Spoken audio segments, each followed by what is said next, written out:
Colorado is home to some of the most beautiful peaks in the Rocky Mountains, including 58 peaks over 14,000 feet, the tallest of which is Mount Elbert.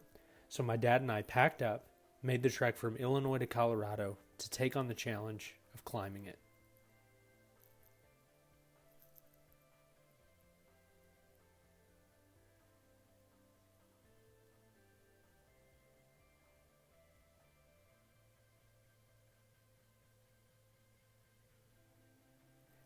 After a few days of acclimating to the elevation in Leadville, the morning of our ascent started early.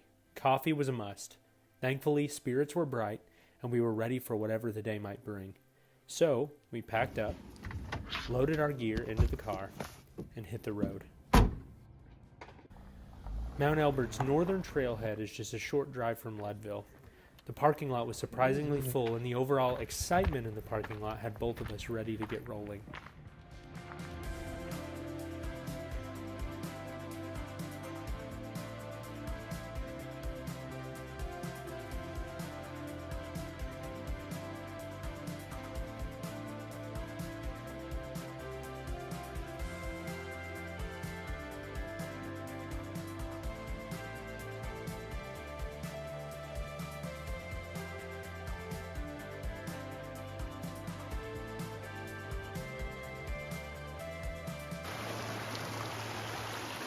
We took our first significant break where Mount Elbert Trail diverges from the Colorado Trail. While we were resting, a section hiker of the Colorado Trail stopped to share a moment with us. One thing I noticed, the trail is one of the most encouraging places in the world. No competition, just a lot of people excited to help each other stay motivated and reach their goals. It was fantastic. As the sun started to break over the horizon, we started getting glimpses of the incredible views to come. And once we broke through the tree line, we encountered some of the most magnificent views I have ever enjoyed.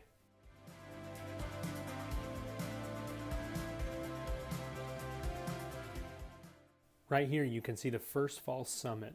This is a tricky mental aspect of the Mount Elbert Trail. There are at least 2 points that make you think you're almost done when in reality, you're not even close. You've got to fight through this, and believe me, it's worth it.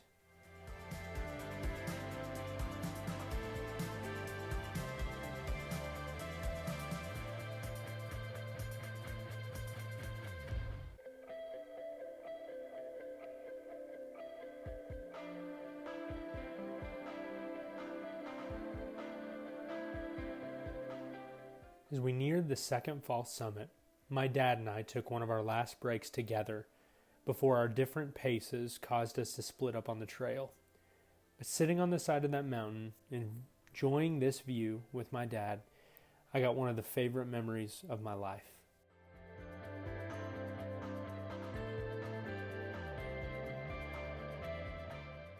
The slope and intensity of the trail picks up significantly between the second false summit and the true summit.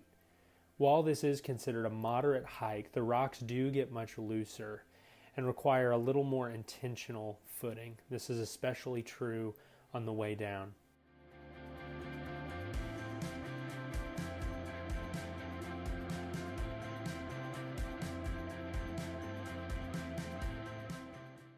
Here I am just before the final push to the summit. It may seem silly to take a break this close to finishing, but it's amazing what effect a little beef jerky and electrolytes have on your morale.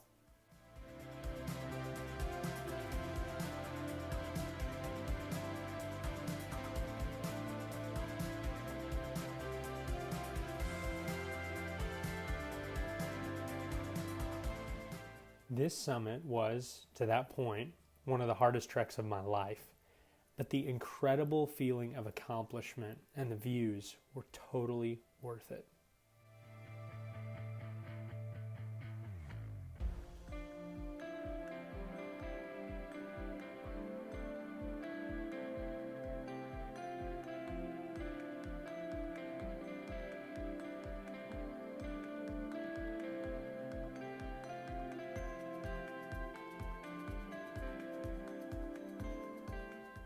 Something most trail guides don't tell you, but that I think is very important to be aware of, is just how challenging the trip down was.